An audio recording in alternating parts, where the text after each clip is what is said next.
Yes. Awesome. All right. Yes, but I don't have your intro. It'll show up. You should be able to see it on the. Oh, you're not on the broadcast. I forgot about that. Yes, but the agenda, it says it's been moved or deleted. Yeah, so I sent out a new one last night. Did you see that?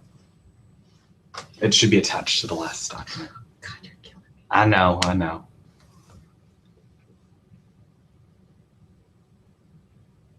All right, so we're waiting on people to come into the thing. You sent it last night. Day before last, something like that. That was Wednesday's email.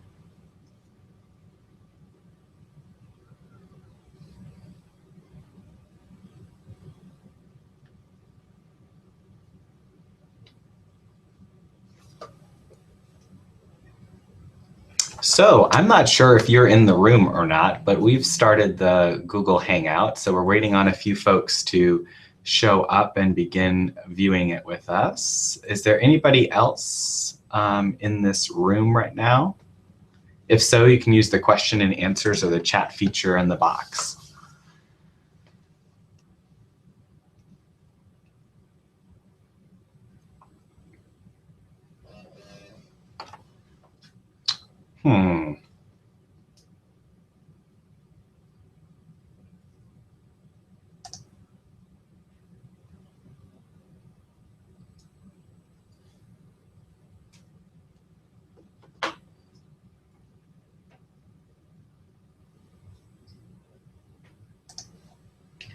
Okay, I'm a total loser. All right, so it looks like some folks are joining us right now. It says it's attached, but it's not attached. Oh.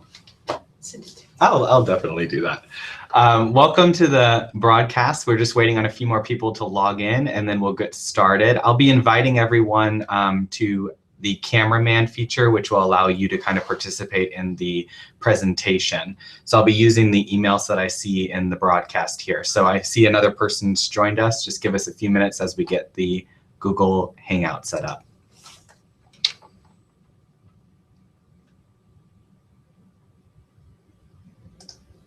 Okay.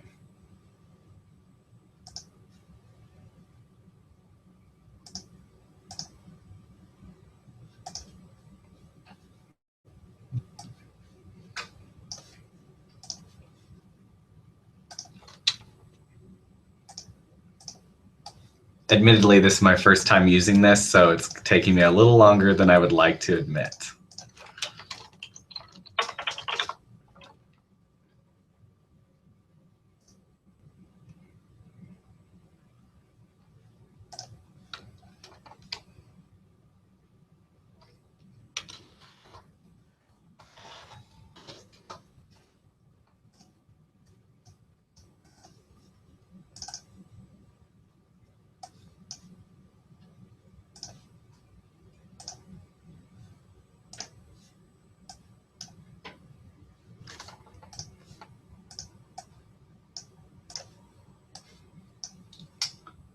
All right.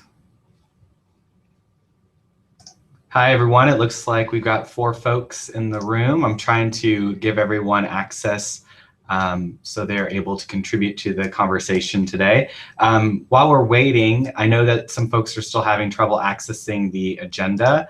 So I have shared under the Showcase app a copy of the agenda or link to the agenda. So you're able to pull that up if you would like to do that. Just give me a few minutes as I get the rest of the room set up here.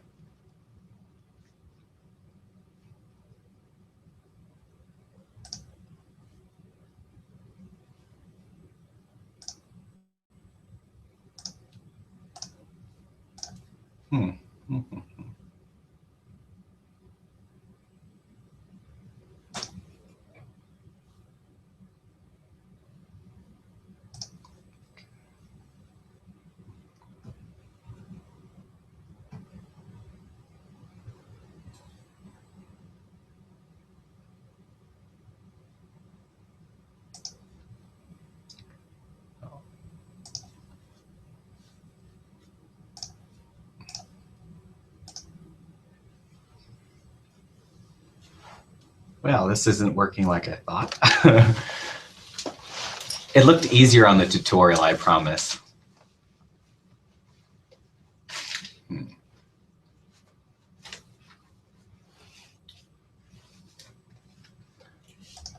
All right. Well, in the interest of time, it doesn't look like I'll be able to pull up the videos of anyone to join in on this meeting for some reason. So I'll look into that for the future meetings that we do on Google Hangout. But we'll get started with the agenda. As I mentioned, under the showcase feature, you should be seeing a link or something on the screen right now that will link you to a copy of the research team agenda meeting for today. We're going to use the group chat feature. So if you open that right now, you should be able to see a group chat. This is where we're going to do our e-introductions, which will get us started with the meeting today. So just to start with the welcome and introductions, my name is Dustin Grapsch. I work at Texas A&M University with Policy Internship Programs Office. So I'm actually housed in academic affairs, but my background is in student affairs there. I am also the co-chair-elect for the NASPA New Professionals and Graduate Students Knowledge Community, which is the one that's helping facilitate this research study. And as you can see with the two questions that we're going to be answering as part of the introductions, what is your favorite part about being a NASPA member? And then what experience do you hope to gain through this research project? So for me, my favorite part of being a NASPA member is that there's tons of opportunities like this to make the professional association, which is so huge, feel a lot smaller because of these types of teams and kind of ways to collaborate. The experience that I hope to gain is I've never facilitated research at a distance before like this. And so helping get a team moving and started on this process and how that communication is going to go is a big part that I'm interested in figuring out what works and what doesn't work with that. So that's a little bit about me. And I'll have Dr. Moore behind me introduce herself. And as she's doing that, use the group chat feature to introduce yourself with your name, your institution, and your role, as well as answering those two questions that are listed on the agenda, which is what is your favorite part about being a NASPA member? And lastly, what experience do you hope to gain through the research project? So Dr. Moore, I'll let you introduce yourself. Howdy, my name is Lori Moore. I'm an associate professor in the Department of Agricultural Leadership, Education, and Communications here at Texas A&M University. I do not have a background in student affairs. My background has been in academia. I started my career as a high school agriculture teacher in the state of Texas and got extremely interested in the leadership development aspect offered through FFA. So I got my PhD in agricultural leadership with an emphasis in ag leadership and also teaching and learning. I started out as a teacher educator, and then when I got to Texas A&M, made the transition into leadership education. And when I came to Texas A&M, I got the opportunity to start working with a blended program that is a cooperative program between my department and the Department of Residence Life. That's a freshman leadership living learning community. And that's where I got my interest in starting to look at some of the programs that student affairs have. And so the blending of formal academic programs in leadership and the residence life and the student affairs programs in leadership. So although I'm not currently a NASPA member, I'm excited about learning more about what NASPA has to offer and how I can engage more in that side of leadership education for college age students. All right, thanks, Dr. Moore. I don't see anyone's posting right now, so I'm guessing you might not have the ability to, or there might be a problem in terms of being able to participate in the chat. If you hover over the screen, I believe a little sidebar appears, if you're seeing that, and you should be able to find a blue box, which is group chat. See if you can enter in that, and if not, we'll see how this works. See if you can post something to it and see if you can read it.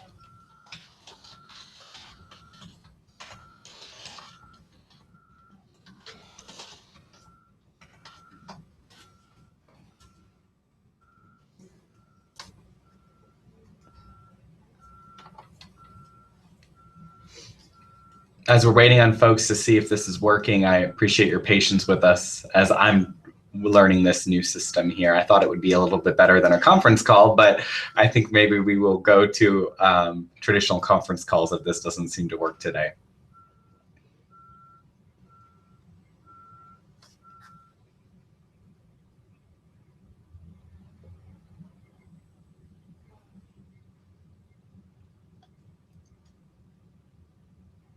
All right, doesn't seem like it's working, so that's fine. We're going to continue with the agenda for today.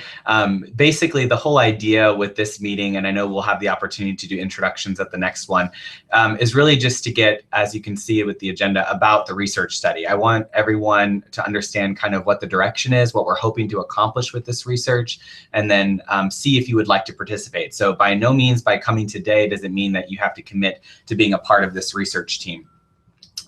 What we hope to do is give you an idea of what to expect, what kind of time commitments they're going to be as participating, and then also what we hope the benefits to be related to both the KC as the new professionals and graduate students, NASPA in general, and then hopefully how this study might actually benefit the profession in the long term.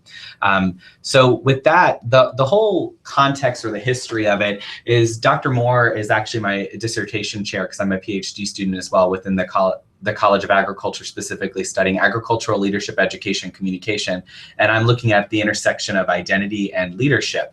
And one of the things that I'm fascinated by is the idea of how can you do inclusive questions related to research. So when you're asking demographic questions like what is your sex, for instance, and folks are responding, sometimes we exclude people because of the limited nature of that quantitative question, if you will. And so the whole idea of this study is how can we develop an instrument, mainly what questions could we ask on a survey that would be the most inclusive way of asking identity-based questions and questions related to student affairs. So like what functional area do you belong to? And that type of thing. I see Aaron's messaging me via email. Oh, so you're using the question and answer feature. This is kind of cool. Awesome. Thanks, Aaron. I see that you messaged me. You don't have the chat option is what Jasmine was saying. So I see that you're introducing. So Kristen is participating, so I'm going to select hers to post. Basically, Kristen Mueller is in here, and she works at New York, and she's a senior apartment coordinator in residence life. I'm not sure if you can see what I'm posting here, but that's something that's there for you. She's also working on her PhD in educational administration. Also, we've got, let's see, Aaron. We're posting Aaron's question. I'm not sure if you see that, but Aaron Rutledge works as a residential college director at Washington University in St. Louis and serves for the new professionals and graduate student knowledge community, specifically as the knowledge community liaison. So he networks amongst all the knowledge communities in NASPA.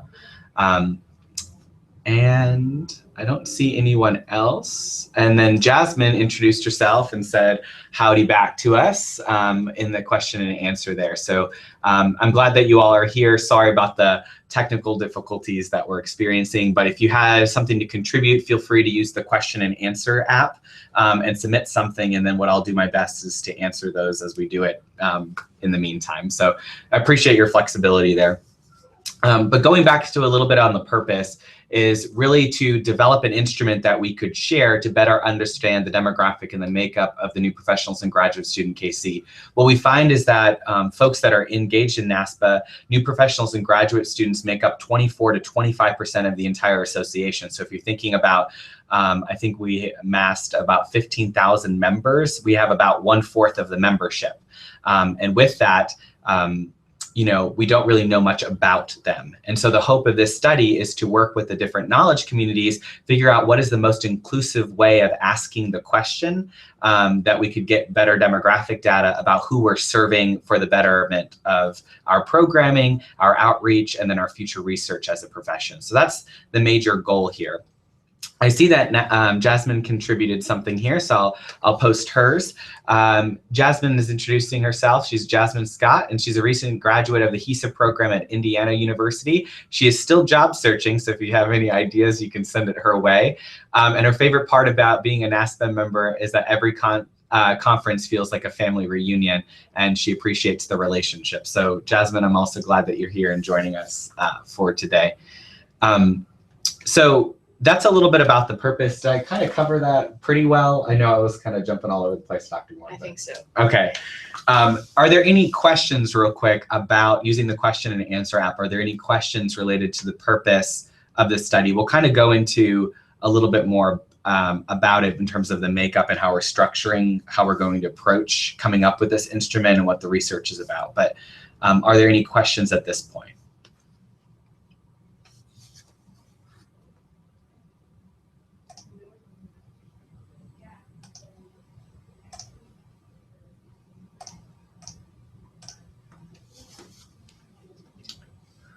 All right, if any of them come up, I'd be happy to answer them as we continue. But the way we're hoping to kind of approach this process is we're going to organize our team. So after the meeting today, you'll see some team logistics pieces at the bottom of the agenda. We're going to ask that if you're interested in participating, you'll sign up and add your contact information to a Google Doc roster by following the link at the bottom of the agenda. With that, we're going to organize the overall team into subgroups. So we know that some folks are really busy because they might work in orientation, and so they're not able to really contribute as much during the summers. But for housing, it might be a lot easier because there's less conferences and things like that. So we want to be able for you to choose your adventure, so to speak, with this research team. And so you can choose to participate in one, some, or all of the sub-teams, and that will actually determine how much your level of participation, the amount of time commitment related to it. So the way we're going to organize these sub-teams is the first one, which is going to be the literature review team and the grant and the IRB. IRB stands for Institutional Review Board, and basically what they do is they'll review kind of our research proposals so we're able to conduct the research and make sure we're not violating any ethical concerns. And so we have to submit an application about the overall research project in order to get approval for that. But basically those two groups are going to get started pretty soon. So after this meeting, we'll have kind of our first official team meeting based on the people that are interested in responding, and you'll pick the subgroups when you're signing up for your roster, which ones you want to participate in. So the first one, like I mentioned, is the literature review. So if you've ever done this for your master's program, a lot of us have experience with that or might have done previous research before. And so this literature review is really going to look at what literature exists about the demographic makeup of the overall higher education student affairs profession. Is there any research related to the graduate students that are in higher education student affairs? Is there any identity-based research that has happened related to the different identity groups that we're trying to market in terms of the 28 knowledge communities that we'll be tapping into to help us form this instrument? So they're going to be basically looking for all that literature, and we're going to use Dropbox to kind of drop all of the articles that we're finding, all the research that we're finding to contribute into that. And so that group is really going to be kind of going and looking into all the different journals and looking in Google Scholar, looking in the databases that are available through your local libraries or the libraries at your institutions, and try to come up with what we can use to help frame our research. The grant and IRB sub-team, they're going to be working on the NASPA grant proposal. So there's a small grant that's up to, I believe, $3,000 or $5,000. And what we're going to do is submit this research proposal as part of that. And so the idea here is to get some additional funding, maybe to drive into local drive-ins or visit some of the NASPA conferences that are near where we're geographically located to maybe recruit people for the study. We can maybe do some other different directions with it. So we have a lot of different ways, but what we're trying to do is get some funding related to it. And the grant is asking for a lot of things that are going to be asked for on our IRB application, or the Institutional Review Board application. And so we are going to be submitting the IRB through Texas A&M, since Dr. Moore is the faculty advisor or faculty sponsor for the research. I'll kind of work in tandem with Dr. Moore to get that submitted and with that group. And so those two things are going to happen relatively soon. So the literature review and the grant and IRB are going to be really intense through the month of June, because July 1 is the grant due date. And then IRB we want to get submitted relatively soon because, you know, it does take a little while for that approval process to happen. The other sub-team we're going to have is outreach and instrumentation development. I've already talked to Aaron. Aaron's going to be our leader in this sub-team, basically going to reach out to all of the different 28 knowledge communities around NASPA and see about what they would want contributed in this. So for instance, the GLBT knowledge community, how would you ask a quantitative question about the makeup of the LGBTQ community? So you might want to ask one related to gender, so you could list male, female, trans, etc. And then you might ask one about sexual orientation, where you have gay, lesbian, bisexual, so on and so on. So basically, what would that drop down look like, or what would folks be able to check, maybe check all that apply? We're going to get the knowledge communities to help us develop those instruments. And so Aaron's going to help reach out to those knowledge communities, and his team is going to help with following up, making phone calls to make sure that we're meeting our timelines and our deadlines. And so that's what that outreach and instrumentation development is going to look like, is actually asking knowledge communities for questions to contribute to that. The other sub-community or sub-team that's going to be working on stuff is marketing and recruitment. So once we're at this point where we've got IRB approval, we've got our instrument developed, we've got it up in a survey collector, whether it be SurveyMonkey or Qualtrics or Campus Labs, whatever we choose to use, we'll send that link out and we'll try to drum up participants around NASPA. So we're going to want to reach out to the knowledge communities to forward out over the listservs. We'll reach out to new professionals and graduate students and have an email that goes out. We want to hit up social media, Twitter, Facebook, etc., depending on how we were going to recruit our subjects and participants for the study. So that's really what that marketing and recruitment sub-team will be doing, is really intense once we get to that point of the research project. The other sub-team is going to be interviews and transcriptions. One of the things that we're thinking is about after we have the quantitative data collected from the survey, we might make some phone calls for some follow-up interviews. We haven't decided if we're going to do a qualitative piece in the study yet, but that's something that we collectively, once we establish our team, can do together. And also transcriptions, if we're going to be doing that, we might need verbatim transcriptions. So once you audio record it, you might have to transcribe the entire interview process so we can theme it later on. If this sounds Greek to some people, if you don't have intense research experience, that's totally fine. We'll walk everyone through this as we're going through it. But I think every once in a while, you know, can be part of it. Lastly, the piece here is going to be data analysis and findings, and this is going to be after the research is concluded and we close the survey and we're actually running analysis on things. We're going to be able to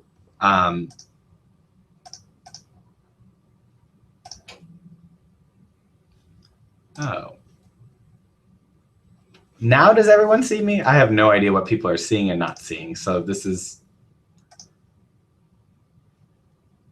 all right. I don't know if that's better or not. I don't know what I'm doing. So I'll forgive me. I hope you're at least hearing my voice. The other piece here too is the data analysis and findings, and that's going to be writing it up and helping look for themes within the survey data and the interviews. All right. And any questions related to that in terms of how we're going to organize the sub-teams? I saw an email come in from Derek. I think that's how people are communicating with me at this point. So I'll pull that up and see what's going on as people might propose questions. All right. Oh, Derek submitted an email introduction because he doesn't have access to the question and answer app for some reason. So Derek Gutierrez is here, and he's the Assistant Director of Student Programming and Activities at Biola University. I hope I said that right. His favorite part about being a NASPA member is the wealth of knowledge that he has access through both people and publications in NASPA, and what he hopes to gain from this experience. He did research when he was a graduate student and again as a new professional, but is excited about the opportunity to do research with knowledge community, with whom he has not worked or opposed to cohort mates and colleagues. So it's a different kind of experience with research and group. Perfect. Thanks, Aaron, for confirming that you can actually see, because I just activated something and it showed green and it looked like it was promising, but I'm glad you can see us because I'm sure it's wonderful to look at. anyways, it's kind of weird. Continuing with the timeline, I'm glad that I'm having fun with this and everyone else is just watching. With the timeline here, as you can see, the whole idea is we're calling for research team members. We're having this introductory team meeting. We're a little behind on that based on availability. In June, we hope to finalize the research team, so that's what we're going to ask you to do for team logistics. So if you haven't already, visit the link at the bottom of the agenda and add your contact information and what subcommittees you hope to be a part of, and that's what's going to formally commit you to being a part of the research team. And we're going to ask you to do that by Monday. And when you do that, that'll be our determination that will include you in further communications related to it. In June, we'll also be conducting the literature review. So this is going to be hot and heavy, digging into literature, finding things. Dr. Moore and I will kind of lead that and give you suggestions as to what keywords we're going to be searching, what journals we want to search in, and then we'll kind of send everyone out to do annotated bibliographies of things that they're finding. So that's basically the citation in APA, and then writing up the abstract or including the abstract underneath, just so it's a way for us to skim over all the literature that we're finding together. So we'll be doing that in June. Erin will start reaching out or leading the reach out process to the different KCs for the instrument questions.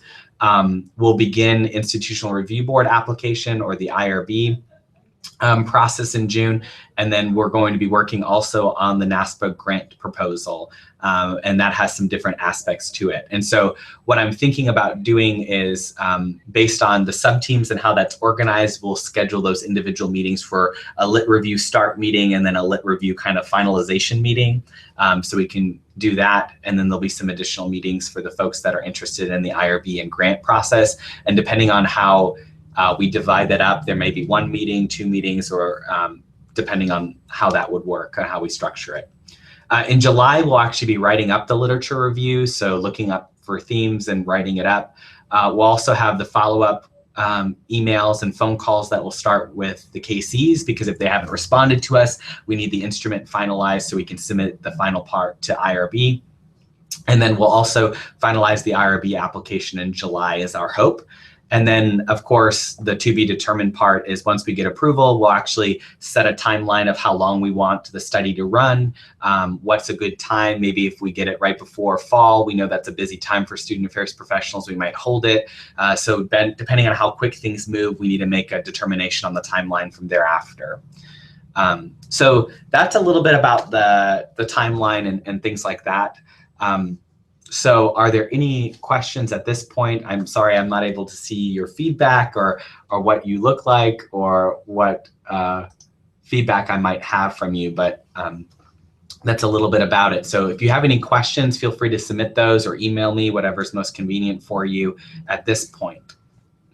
But as you can see in team logistics, you sign up for the roster if you're interested in participating in what sub-teams you want to be a part of. Complete the the doodle. That'll help us determine when the next meeting will be for the actual finalized team. So if you're not going to join us for the research and you decided maybe this is really not for you and it's not focusing on something that you're interested in, that's totally fine. You don't need to fill out the roster or complete the doodle. But if you do want to participate, fill out both the roster and complete the doodle. You will also see a link to the research team Dropbox. That's the way we'll be sharing files and resources for the research team. You can see that there is a file folder when you're in that for like agendas and minutes, so you can have a copy of today's agenda. Right now, everyone has just view access, so you won't be able to contribute anything, but I'll formally invite the research team to that so they can edit and contribute documents to the Dropbox. But every sub-team has its own folder, and so it's a way of helping organize files and communications for the team. So that is that. I see Kristen Mueller posed a question here. So do you already have a particular research question written? If so, what are they? There are no formal research questions at this point. Basically, we would need to frame those together. You know, we'd still need to make that determination. Are we just going to do a strictly quantitative study? Or are we going to do a combo and mixed model? Or are we which type is that? And then I think that'll help us determine what type of research question we'll be framing. So literally that'll be what we do at the next meeting. So Kristen, you're right on the same wavelength as Dr. Moore and I, because that's going to be something that we work on at the next meeting, is starting to figure out and develop what that's going to be.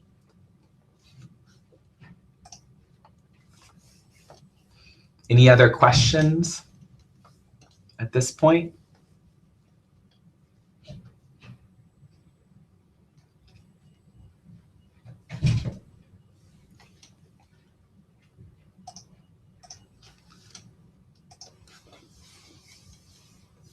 All right, I don't see any more, but I'm going to hang out here for a second. And I will follow up with the tangible action items, which are under the team logistics piece, in an email, since I know this was a little cumbersome and we jumped around today. We will do, if I can figure out Google Hangout, we will try that again. If not, we will move over to a free conference call service just to have our voices, at least, so we can all participate a little bit more easily. But I know I'm a visual person and I thought this would work a little bit better, but I need to figure out exactly what we're doing here. But again, thanks for making time today. I hope that we answered some of your questions. You can, of course, call me via phone in my or email me if you have additional questions as you're considering if you want to participate and in what subcommittees or what sub-teams you're going to be participating in as well. I'd be happy to answer those. But again, the main thing is if you're interested in participating, we need you to complete the roster by Monday. And then again, the doodle by Monday, so we can quickly establish our first official meeting with the folks that are for sure wanting to move forward in participating in this.